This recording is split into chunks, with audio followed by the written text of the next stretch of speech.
invitation song will be 239. 239.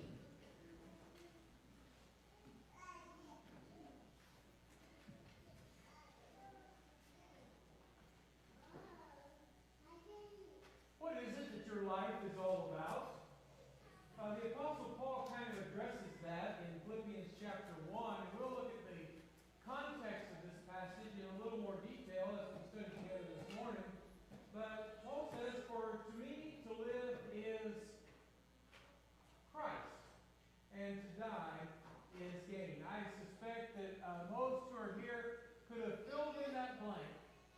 If I'd have said, as it says on the board, to live is, and you remember the words of Paul there in Philippians 1, to live is Christ.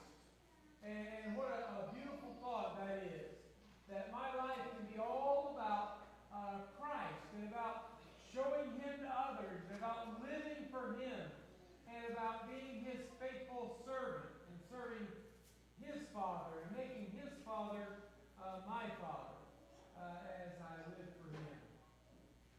Paul wanted to make sure the gospel was preached. Paul wanted to make sure that in his life that he showed others who Christ is.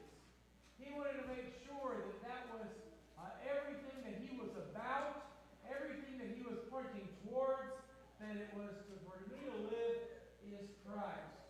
But as you think about that, you know, in our world today, people would fill in something far different in that. What do you think that, as you look around and you see and you look at people, what their life is all about, what they might fill in that blank? We have to be careful that we don't become like the world, and to say for us to live is something else. I wonder if when we think about that, if someone looks at us and what their life is about, what your life is about, maybe your friends who are not Christians, maybe those you come in contact with throughout our community, maybe you would see that to live is, what would they say about you? You know, I had this person, maybe it's us and our neighbors see it, and they say, what is it their life is all about? I wonder what they would say. Is our life all about fishing? Or right now it's the big basketball playoffs, and Indiana has a big part in that, professional basketball. And is it all about basketball? Is all I can think about today is that there's a game on this evening long after we're all done? Is there a game on this evening? That's all I can think about, because that occupies my mind, that occupies my time. I want to talk about that. I want to keep that stirred up. My life, what I say to live is the NBA. To live is I've seen several record fish online. To live is to catch the record for the state of Indiana.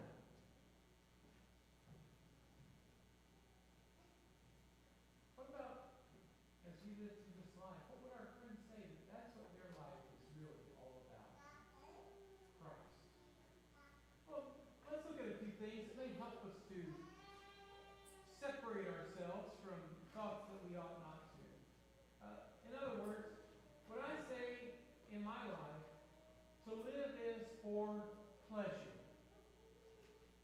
You know, there are people who live their lives in search of just earthly pleasures, just things that are pleasing to the flesh. They go out and maybe are carousing and seeking out different ways to experience those good feelings, those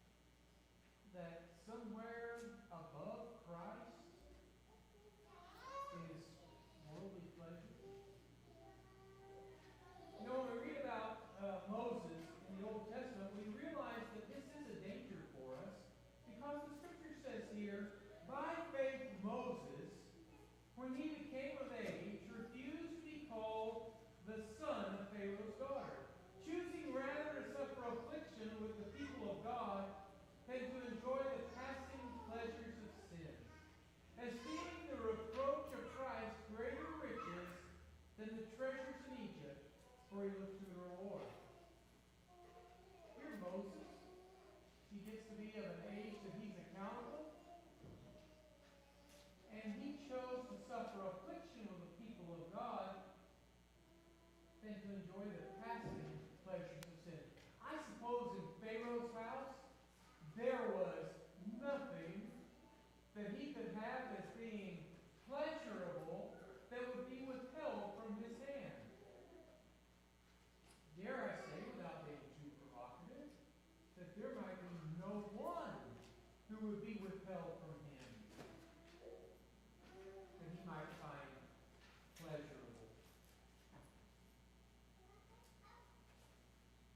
But he chose rather that he would be with God's people and take the reproach of that over the fleeting physical pleasures of being in Pharaoh's house.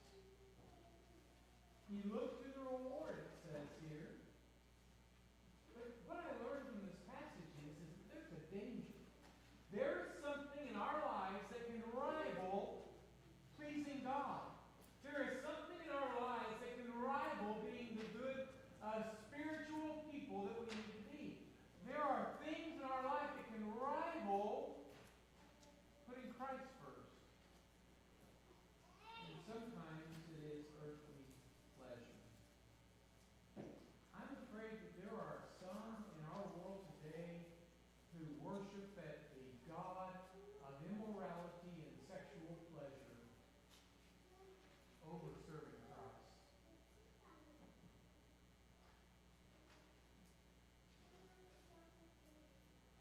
Paul said, "Living to live is Christ." That's what my life is about.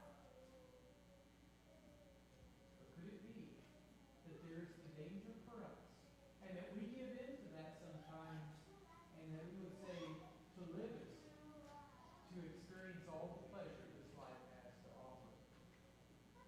In the discussion that we've had recently in our Bible class about the resurrection,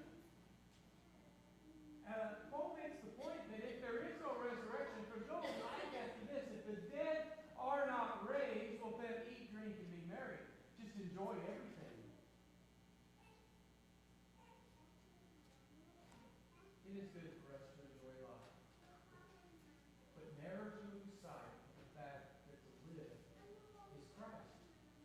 Remember in the parable of the sower that when the seed fell here among the thorns are those who, when they have heard, go out and are choked with the cares, riches, and pleasures of life and bring no fruit to maturity.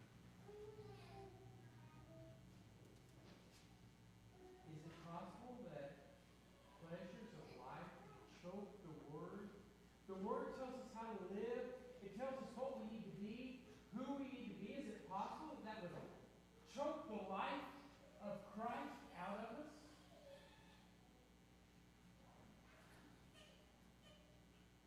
It's possible.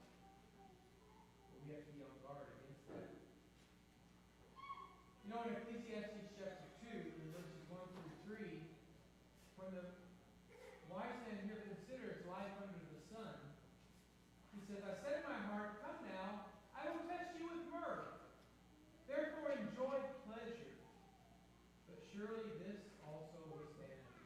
I said of laughter, madness, and of mirth, what does it accomplish?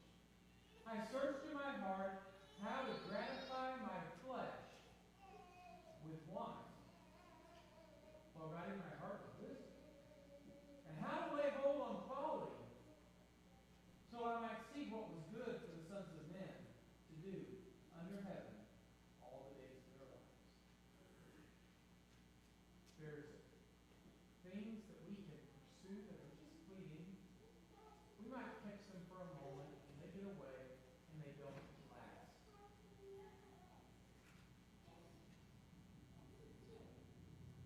Testing our heart with those things is a dangerous thing. Might we say to live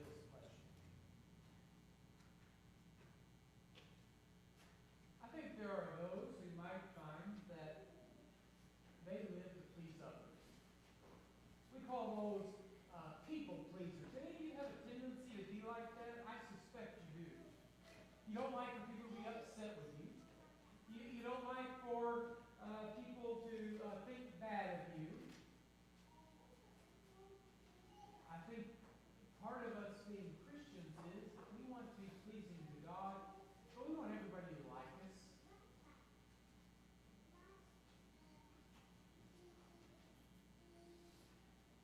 We don't want to have these crushed relationships because of our stand for the truth. I think about this and I think that there might be some, maybe some of us, who are tempted to live, for us to live as popularity, to be a people pleaser, to make everybody around us happy. And so we say the right things to the right people. We don't necessarily concern ourselves with truth. We might be one kind of person around a certain group, and another kind of person around a different group to fit in. We become the chameleon.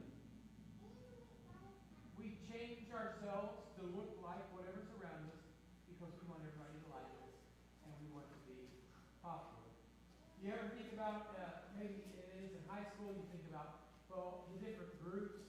Did you have different groups when you were in high school? Even when Shirley was in high school? I don't, that sounded terrible, didn't it? I didn't mean even when. Oh, man. Because some of the folks here are saying, even when you were, Paul? Yeah, even when I was. Different groups. And there were always the popular kids. And maybe they did things that all the popular kids did that sometimes Christians couldn't do.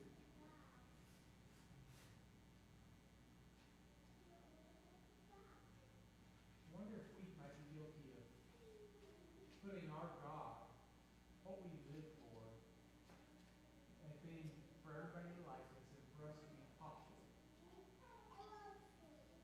You know, we criticize politicians when they abandon their principles for what can get them elected and make them liked. But sometimes I think we can be that way. We can just be who we are, not because it's right or wrong, or not because we have principles or morals, but it makes us popular. To come into the assembly of Christians and to resemble what everybody else looks like and to sing boldly and to pray aloud, well, that's what's popular here. But on my job, popularity looks like something very different. When I'm out with my friends and I go to a sporting event, I might look very different then. When I participate in my favorite hobby, I might look different then. What does the Bible say about the danger of this? In Luke 6:26, the Lord says, "Woe to you when all men speak well of you, for so did their father, which is a false prophet." You know, Jesus here pronounces a woe. He pronounces sorrow. He warns here that you live your life so that everyone says great things about you. You live your life to impress others. You want to be in the right economic group. You want to be in the right social group. You want to be that person that no one could possibly say, wow, they're very opinionated. Wow, they are holier than thou. Just because maybe you do have principles and you only do live by a certain code. Woe to you when all men speak well of you. If you stand on your principles, you stand with Scripture, and you stand with Christ, sometimes people are not going to speak well of you. Think about Jesus. You think in your mind, who could possibly say anything bad about Jesus?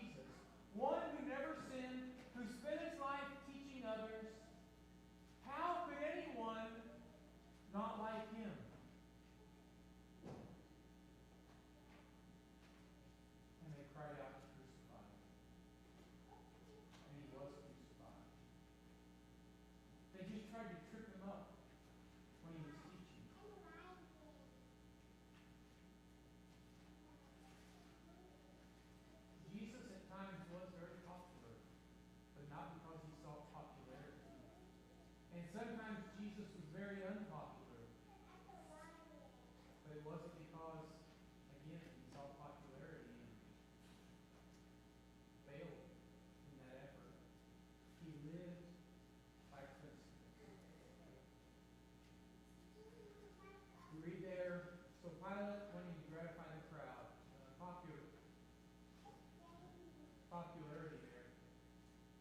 Pilate was a people pleaser. That's not easy to say, but he was. Pilate was a people pleaser. He wanted to gratify the crowd, and he released Barabbas to them. Barabbas, a criminal, one who likely was set to be crucified, and he released Barabbas. And he delivered Jesus after he was scourged and be crucified.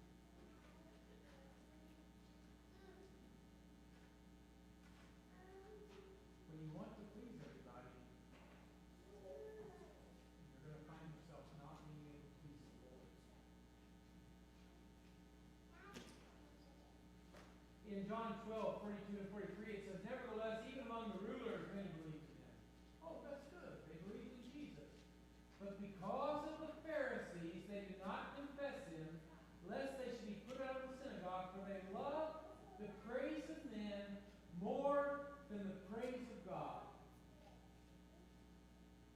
If we love the praise of men more than the praise of God, we will receive the reward that the praise of men gives us. People will think well of us in this life. But if we love the praise of God, we can look forward to eternity with him.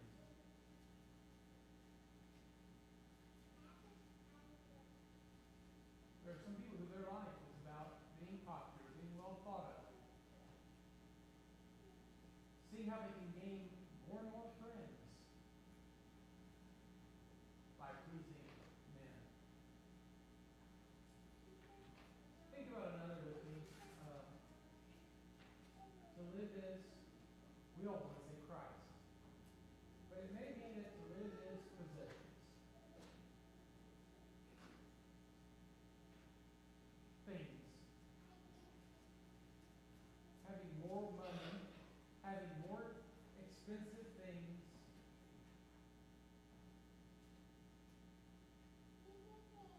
We see something, and we have to have it. And whatever sacrifice is necessary, we'll make that sacrifice to have that thing. We have to be careful. There are things that get more and more expensive. Have you noticed that?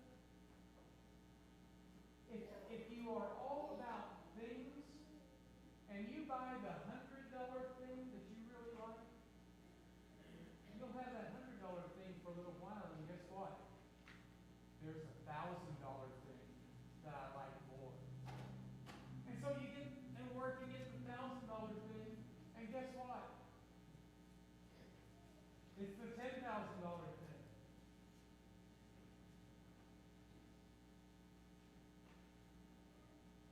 To live for possessions is a dangerous thing. But some people do that. They work themselves to death, not providing for their own family, so they can have that next big thing. You know, I try to be careful not to always say, all those people who live like that. But what about us? You think it's possible that some of us like the new, nice, shiny thing, and we're not satisfied with the kind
night your soul will be required of you. Then whose will those things be which you have provided?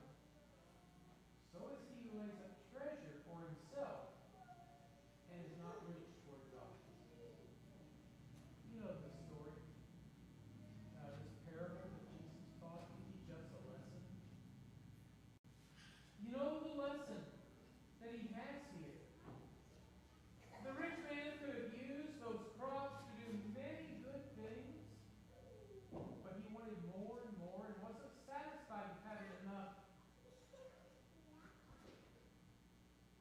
He only thought about getting more and more in his life than his soul was required. And he found himself on the losing end. Jesus also taught in Matthew 6, do not lay up for yourselves treasures on earth where moth and rust destroy, and where thieves break in and steal. But lay up for yourselves treasures in heaven, where neither moth nor rust destroys, and where thieves do not break in and steal. For where your treasure is, there your heart will be also. You know, I said how you're not satisfied with that really nice thing. Well, maybe you misguided it. So you're satisfied for a minute, and somebody sees it, and guess what?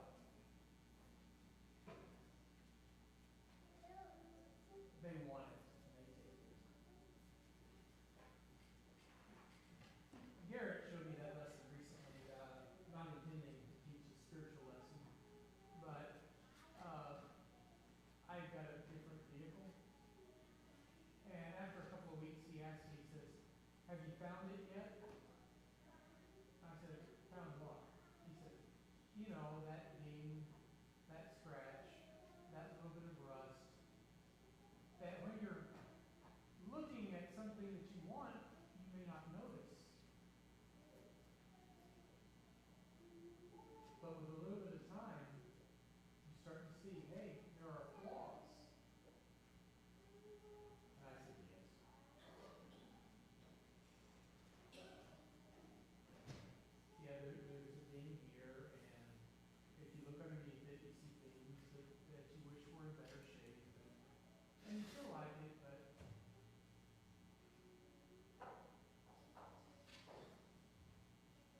you know, if you go and restore some old car, and you say, I'm going to have this car like nobody else has.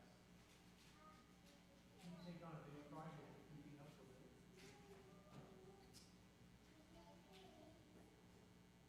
You buy the boat, the house, the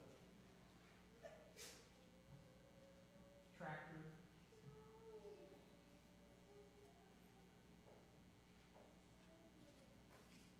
There's so many things that you see that you say, you know, it's getting a few years on it. It's going to break down. Where your treasure is, there your heart will be also. I think Jesus' point here is things disappoint. Heaven will never disappoint. God will never disappoint. Things, yeah. They will decay, they will rust, they'll break down, or someone will take what means so much to you.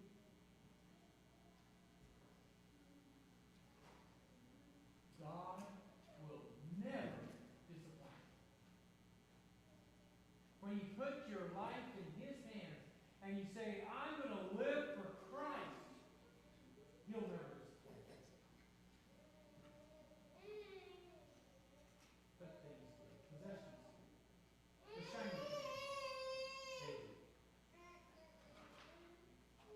Command those who are rich in this present age not to be haughty, nor to trust in uncertain riches, but in the living God who richly gives us all things to enjoy. Enjoy the possessions that you do have, but you trust in God. Enjoy those things, don't trust in them. Trust in God. Trust in Christ.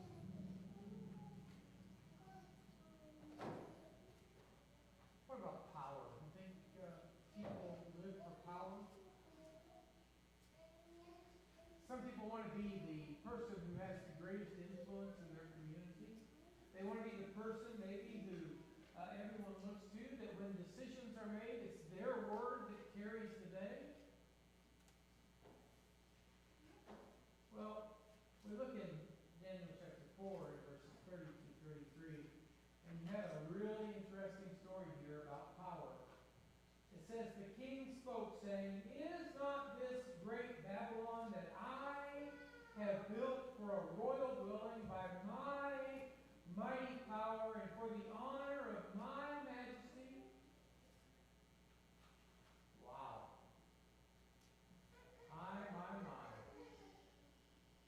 While the word was still in the king's mouth, a voice fell from heaven. King Nebuchadnezzar, to you it is spoken, the kingdom has departed from you, and they shall drive you out from men, and your dwelling shall be with the beasts of the field, and they shall make you eat grass like an oxen, and 7 times shall pass over you, until you know that the Most High God rules in the kingdom of men, and gives it to whomever he chooses. That very hour the word was fulfilled concerning Nebuchadnezzar.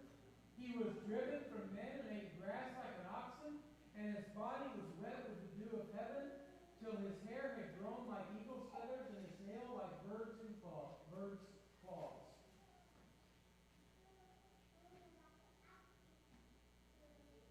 You ever been in the doghouse? This was way worse than being in the doghouse. This was in the oxen field. He said, look how great I am. And God says, we'll have none of that. Look how powerful I am. Look at how much glory I have. Look at how people respect me. See how much they respect you when you're out in the field and you're reduced to that life of man. Power? Some people live for it, but it's not satisfying. Well, we see all those things in everyday life, and if we see those things in our life, if we see our search for just what feels good to be what our life is about, we need to be on guard and get rid of that.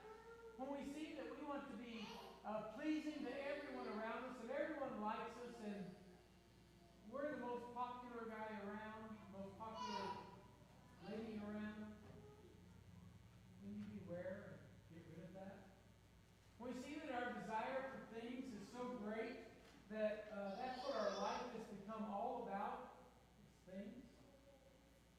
Or maybe to gain power, to be elected, to be in charge of whatever it is. That's what our life is about. None of those things are what God wants for us. But here's what it is. To live, fill in the blank, to live as Christ. If you look with me in Philippians, and I want to read the verses before we get to verse 21, first of all. It says, as Paul's talking about the preaching, he says, what then? Only that in every way, whether in pretense or in truth, Christ is preached, and in this I will rejoice. Yes, will rejoice. What makes me happy? What brings fulfillment? Christ is preached. What is most important? What gives me life? Christ is preached. For I know that this will turn out for my deliverance through your prayer and the supply of the Spirit of Jesus Christ, according to my earnest expectation and hope, that in nothing I shall be ashamed, but with all boldness, as always, so now also Christ will be magnified in my body. What is it that really makes me who I am? To live as Christ. He's magnified in my body, whether by life or by death. For to me to live is Christ, and to die is gain. Now let's look at this from a slightly different perspective. Let's start in verse 21 and see what comes after that. For to me to live is Christ, and to die is gain. Paul says, but if I live on in the flesh, this will mean fruit for my labor. Yet what I shall choose I cannot tell, for I am hard pressed between the two, having a desire to depart and be with Christ, which is far better. Nevertheless, to remain in the flesh is more needful for you. You know what Paul says? To live is Christ, but to die is Christ. To die here is gain, to be with Christ. Fruit from my labor. I have a desire to depart and be with Christ, and I have a desire to keep on living for Christ to help other people. To live as Christ.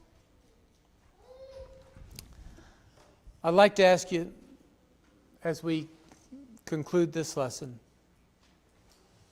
what identifies you as you?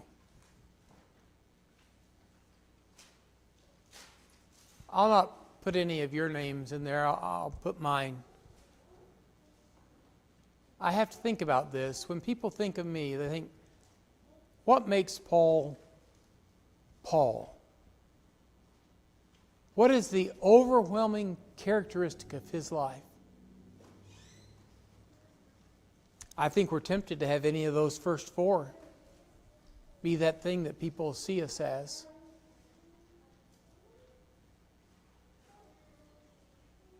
But let's do our very best to make sure that when they see us, they see Christ and that we're living for Him. Maybe you're not a Christian. Maybe you never obeyed the gospel.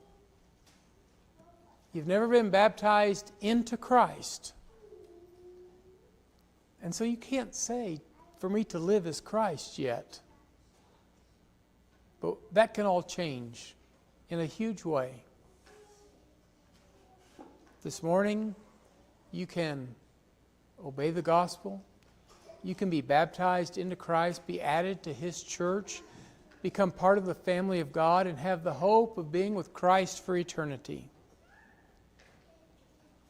And maybe you walked in here saying, for me to live is something else. But now you can say, for me to live is Christ. Sometimes, even as Christians, we let these things get in our way, and our life becomes distorted, and we don't live like we ought to. Maybe you've fallen away, and you need to begin saying once again, for me to live is Christ. You need to turn away from the wrong things that your life has sought after. Ask God for forgiveness and confess that to Him in prayer. To live as Christ. Do you want to live for Christ? If we can help you to do that, we'll do that now as we'll stand and sing the song.